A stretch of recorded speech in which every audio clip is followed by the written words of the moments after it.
Dimanche matin, élus, représentants des associations patriotiques et citoyens étaient réunis pour commémorer la journée nationale du souvenir des victimes et héros de la déportation.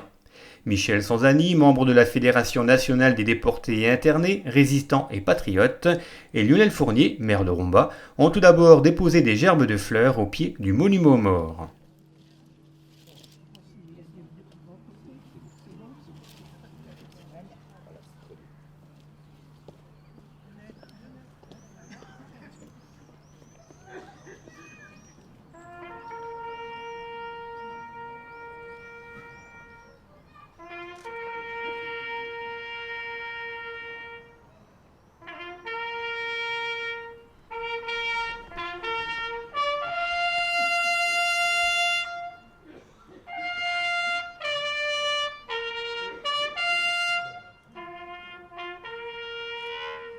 Lionel Fournier a ensuite lu un message commun rédigé par plusieurs associations patriotiques.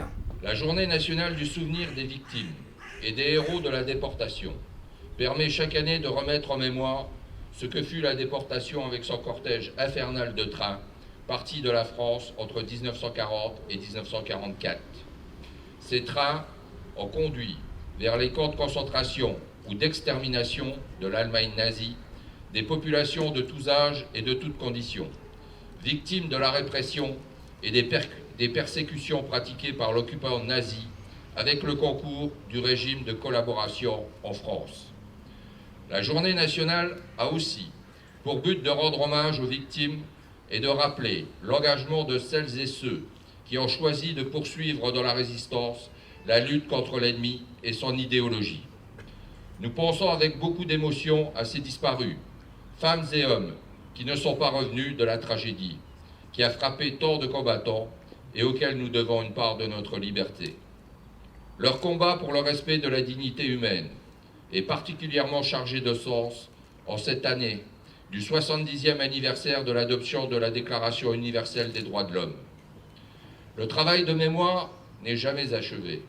L'acharnement des déportés à transmettre à valeur d'exemple et s'explique par la force d'un engagement qui ne tolère ni l'érosion de l'âge, ni les difficultés de la vie.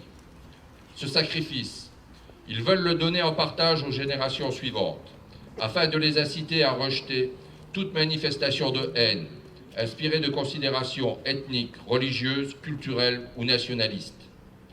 Le message d'aujourd'hui se veut un appel à œuvrer pour un monde de paix dont l'Europe doit demeurer le symbole. Merci.